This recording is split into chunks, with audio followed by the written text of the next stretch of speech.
Hi friends, എല്ലാവർക്കും സുഖം തന്നെയാണല്ലോ അല്ലേ? ക്രിസ്മസ് ആഘോഷമൊക്കെ കഴിഞ്ഞ് ന്യൂ ഇയർ ആഘോഷത്തിൻ്റെ പടിവാതിക്കൽ നിൽക്കുമായിരിക്കും എല്ലാവരും അല്ലേ? അങ്ങനെ 2025 കടന്നു പോവുകയാണ് നമ്മുടെയൊക്കെ ജീവിതത്തിൽ നിന്നല്ലേ. ഇന്ന് ഞാൻ വന്നിരിക്കുന്നത് സിംഗിൾ പെറ്റൽ പിങ്ക് ഡേസിയിൽ നിറച്ച് പൂക്കളുണ്ടായി. അതൊന്ന് എല്ലാവരെയും കാണിക്കാൻ വേണ്ടിയാണ് ഞാൻ വന്നത്. നല്ല ഭംഗിയില്ലേ കാണാനെന്ന് നോക്കിക്കേ. സിംഗിൾ പെറ്റലാണെന്ന് വിചാരിച്ചിട്ട് നിസ്സാരകാരിയായിട്ട് കാണുമൊന്നും വേണ്ട കേട്ടോ. നല്ല ഭംഗിയാണ്, നിറഞ്ഞ് പൂത്ത് ചട്ടി നിറഞ്ഞ് നിൽക്കുമ്പോൾ കാണാൻ തന്നെ ഒരു പ്രത്യേക ഭംഗിയാണേ. വലിയ കെയറിങ് ഒന്നും വേണ്ടാതെ തന്നെ നിറച്ച് പൂക്കളുണ്ടാകുകയും ചെയ്യും. വലിയ കീടശല്യങ്ങളൊന്നും ഉണ്ടാകാറുമില്ല. വെയിലുള്ള പോർഷനിൽ സെറ്റ് ചെയ്യണമെന്ന് മാത്രം.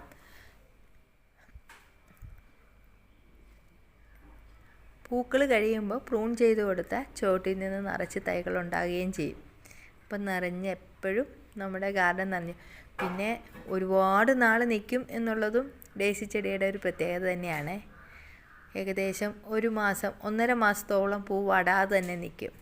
ഇത് സിംഗിൾ പെറ്റലിൻ്റെ വൈറ്റിൻ്റെ തൈ കാണാനായിട്ട് നല്ല ഭംഗിയിലേ നോക്കിക്കേ. ആ മഞ്ഞയും വൈറ്റ് കളറും ചേരുന്ന കോമ്പിനേഷൻ എല്ലാവർക്കും ഇഷ്ടമായ അത് കമൻ്റായിട്ട് പറയണം കേട്ടോ.